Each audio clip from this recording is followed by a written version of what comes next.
Who's conservative? Are you conservative? I'm Mrbeat, and in some ways, I'm conservative. In other ways, not so much. Dictionary? When it comes to politics, conservatism is a set of beliefs that promotes preserving traditional values. And when I say traditional, I mean stuff handed down from generation to generation to generation to generation. You get the idea, right? Being a conservative means you also often want to protect traditional customs, culture, and institutions. Generally speaking, conservatives are cool with the status quo, with keeping things more or less the same. Conservatives often get classified as, quote, right-wing. However, as I explained in this video, which I released 6 years ago, holy poop. As I explained in that video, that can be misleading because the whole right-wing, left-wing spectrum is problematic, to say the least. In the United States of America, yes, the USA, we have two major political parties, the Democratic Party and the Republican Party.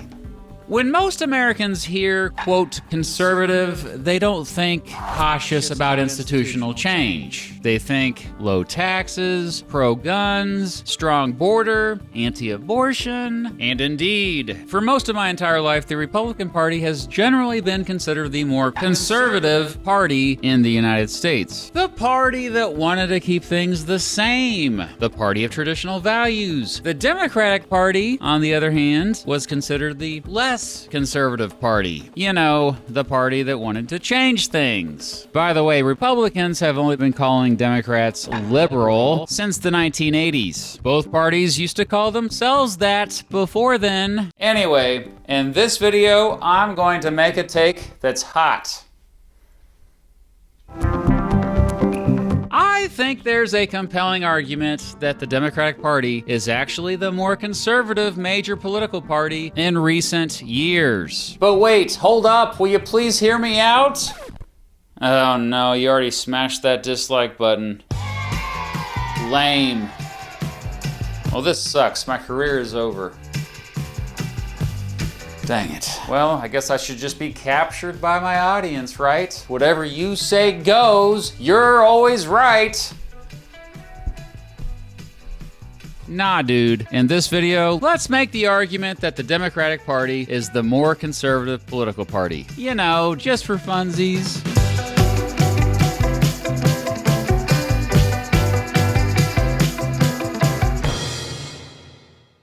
I hate to break it to you, but every time you go online, giant corporations are stealing your personal data. And then data brokers are turning around and selling your personal data to anyone. Stuff like your address, your phone number, even your political beliefs and income level. I hate this crap, but you want to know one way I fight back?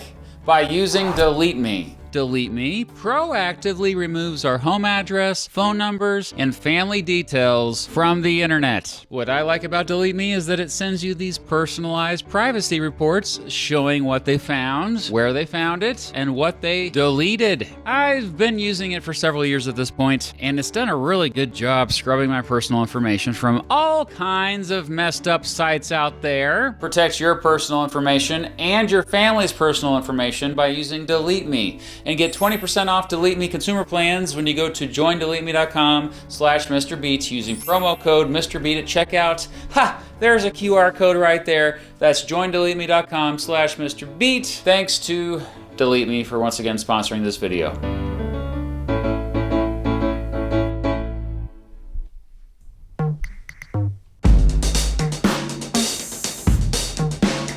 Here is why I think there's a solid argument that the Democratic Party is the more conservative major party in the United States in recent years. Hey, keep an open mind, Jackie.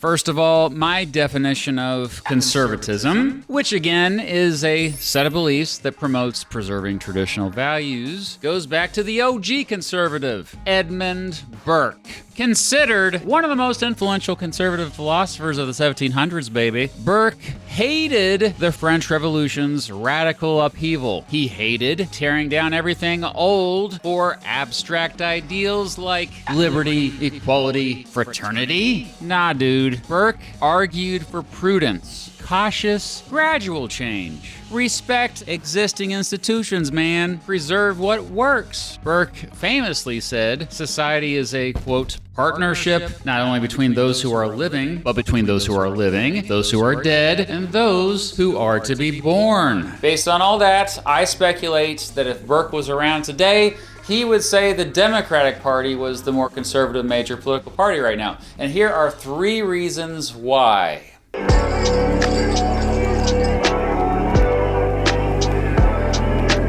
The Democratic Party seems to be for conserving the country's core political institutions, or the rules, norms, and organizations that have guided our behavior for generations. You know, stuff like federal agencies, the 3 branches of government, separation of powers among them, and within them, checks and balances, federalism, free and fair elections, peaceful power transfers, or the Constitution itself. The Republican Party, more often than not, seems to question these political institutions. Here's a prime example of this. After the presidential election of 2020, millions of Republican voters, as well as a majority of Republican members of Congress, challenged the election results. They protested across the country. All of this culminated with the January 6th United States Capitol attack, which saw President Donald Trump's supporters violently raid the Capitol building in order to prevent the certification of the election results. Flash forward to the presidential election of 2024, and Democratic voters, even though many of them were shocked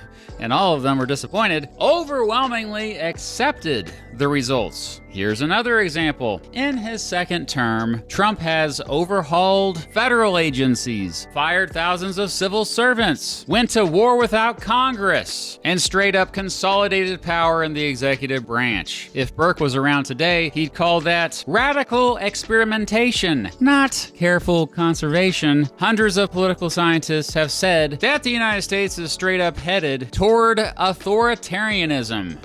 In case there's any confusion on this, the United States has never been an authoritarian country. Well, not fully. The Democratic Party, meanwhile, has moved into the role of institutionalist. They are consistently trying to protect government agencies and congressional norms.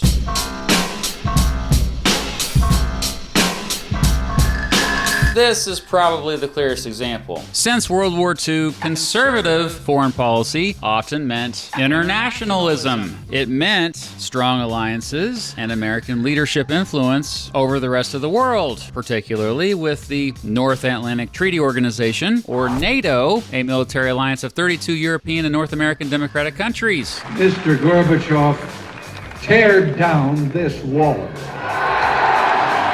That was the Republican brand. But today, many prominent Republicans, led by Trump, of course, have turned their backs on allies. We're going to build a wall. It's going to be built.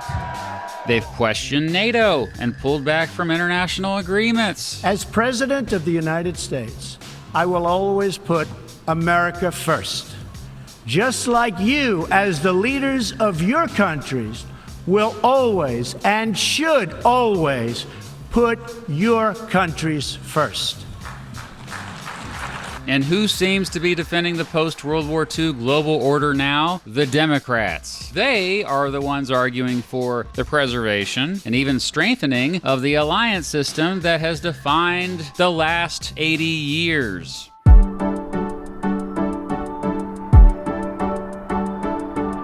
For a long time, conservative meant being cool with free trade and against protectionism, or the restriction of trade to protect domestic industries from foreign competition. Today, they're much cooler with protectionism. They're perfectly cool with using the power of government to pick winners and losers through tariffs and trade wars. The biggest critics of tariffs have been Democrats. California Governor Gavin Newsom and State Attorney General Bob Bonta announcing a lawsuit Tuesday against the Trump administration and its authority to unilaterally enact tariffs on trade partners around the globe. The Republican Party used to mostly be the party of Wall Street and big business. Now, the Democratic Party is just as much in bed with Wall Street and big business, if not more so. Okay, let's be real here. This isn't a slam dunk.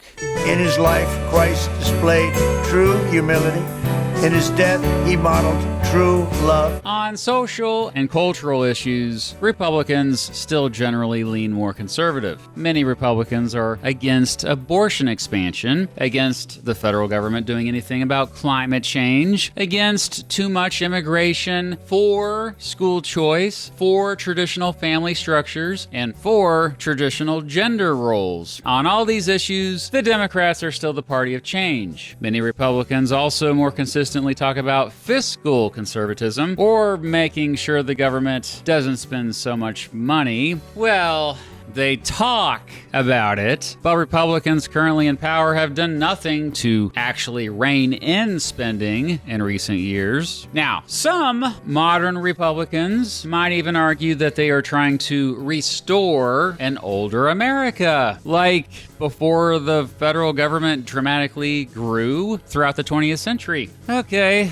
Fair point, I guess. But even supposed restoration requires massive, dramatic upheaval. You can't go back to 1956 without tearing apart a lot of what exists in 2026. That's not preservation. That's revolution. The bottom line is, when we look at the function of the two major political parties, the roles have flipped. The Republican Party is now the party of radical reform, populism, and dismantling institutions. The Democratic Party is the party of institutionalism, international stability, and preserving the status quo. So the argument ain't that Democrats are conservative on everything. They're just more conservative on the fundamentals of government, the rule of law, institutions, and cautious change. And I have to point out that a growing number of Democrats are not like that. Many Democrats are now calling for more dramatic reforms like universal health care, universal basic income, a wealth tax, and straight up amending the Constitution to end partisan gerrymandering and bring in a number of voting reforms. Then again, calling to amend the Constitution as opposed to straight up reinterpreting the Constitution however you want to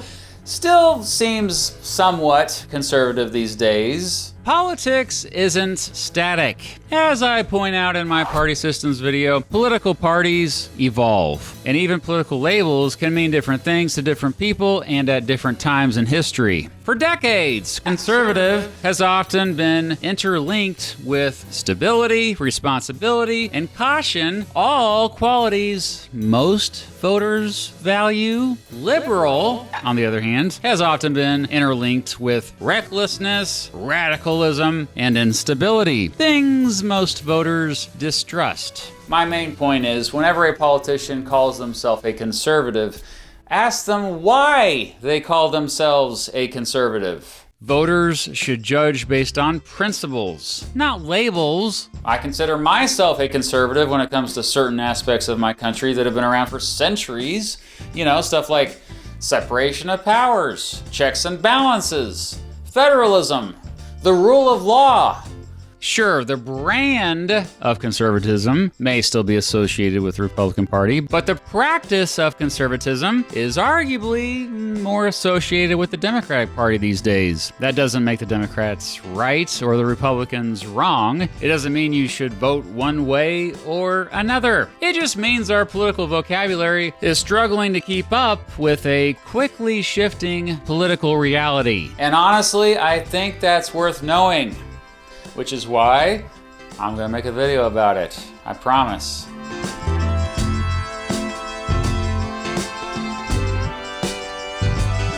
Apparently, I already did make a video about it. As a matter of fact, I'm in it right now. And you just watched it. Ha!